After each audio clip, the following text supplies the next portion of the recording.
اسی طرح یہاں پر یہ جو لفظ ہے اس لفظ کے شروع میں الف اور الف کے اوپر زبر ہے. جب الف کے اوپر زبر ہے تو یہ الف الف نہیں بلکہ اسے حمزہ پڑھیں گے. اسی طرح یہاں پر دیکھیں یہ الف اور الف کے اوپر کھڑا زبر ہے. جب الف کے اوپر کھڑا زبر ہے تو اسے بھی حمزہ پڑھیں گے. تو یہاں پر جو لکھا ہے حمزہ، اس حمزہ سے کون سا حمزہ مراد ہے؟ یقیناً وہ آپ کو معلوم ہو چکا ہے. یہ جو سبق آپ نے پڑھا، اب اس سبق کی وضاحت سنیے گا تاکہ آپ کو اس سبق کا مطلب سمجھ آ سکے کہ اس میں بات ہو کیا رہی ہے. آپ نے پڑھا حروف مدہ کے بعد حمزہ دوسرے لفظ میں ہو تو مد منفصل ہوگا. اس کا مطلب یہ ہے اگر کسی لفظ کے آخر میں حروف مدہ میں سے کوئی حرف مدہ ہو اور اس کے بعد جو دوسرا لفظ ہو اس لفظ کے شروع میں حمزہ ہو تو وہاں پر مد منفصل کا قاعدہ ہوگا. ایک مرتبہ پھر سنیے گا، اگر کسی لفظ کے آخر میں حروف مدہ میں سے کوئی حرف مدہ ہو اور اس کے بعد دوسرا لفظ جو شروع ہو رہا ہو اس لفظ کے شروع میں حمزہ ہو تو وہاں پر مد منفصل ہوگا. جیسے یہاں پر آپ دیکھیں یہ جو لفظ ہے اس لفظ میں 4 حروف ہیں، یا، با، نون اور یا. یہ جو یا ہے اس یا کے اوپر جزم ہے. جب یا کے اوپر جزم ہے تو یہ یا ساکن ہے، اور یا ساکن سے پہلے زیر موجود ہے. جب یا ساکن سے پہلے زیر ہے تو یہ یا مدہ ہے، اور یا مدہ کے بعد یہ جو دوسرا لفظ شروع ہو رہا ہے اس لفظ کے شروع میں حمزہ موجود ہے. جب یا مدہ کے بعد حمزہ ہے تو یہاں پر مد منفصل کا قاعدہ ہوگا. اسی طرح یہاں پر آپ دیکھیں یہ جو لفظ ہے اس لفظ میں 3 حروف ہیں، با، میم، الف.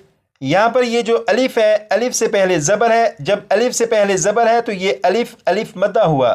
الف مدہ کے بعد یہ جو دوسرا لفظ شروع ہو رہا ہے اس لفظ کے شروع میں حمزہ موجود ہے.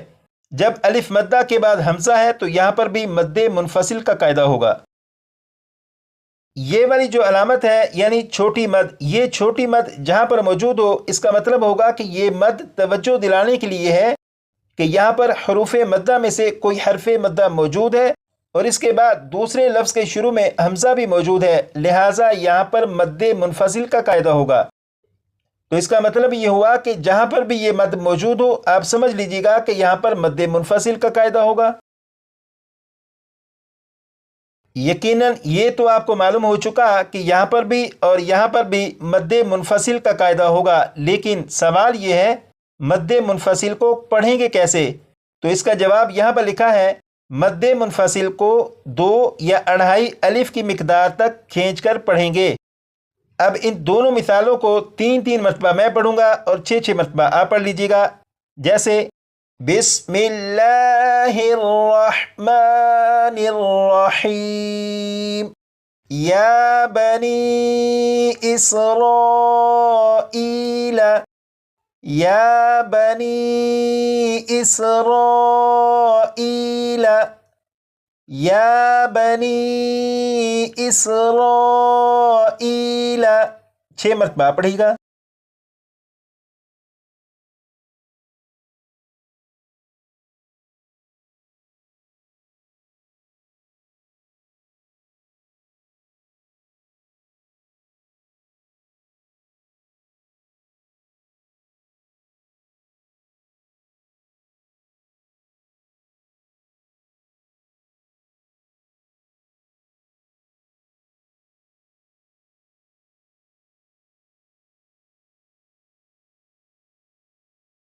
اب یہاں سے میں پڑھوں گا 3 مرتبہ اور اس کے بعد 6 مرتبہ آپ پڑھ لیجیے گا. بما انزلت، بما انزلت، بما انزلت.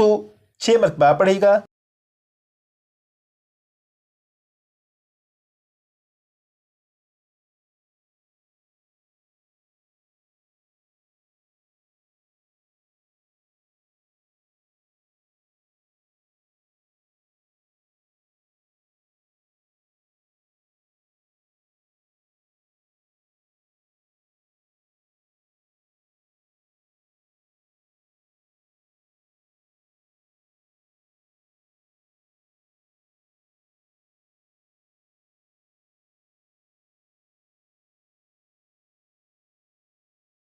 تو آج کی کلاس میں یہ جو سبق پڑھا، اس سبق کو کم از کم 25 سے 30 مرتبہ پڑھ کر اچھی طرح یاد کر لیجیے گا۔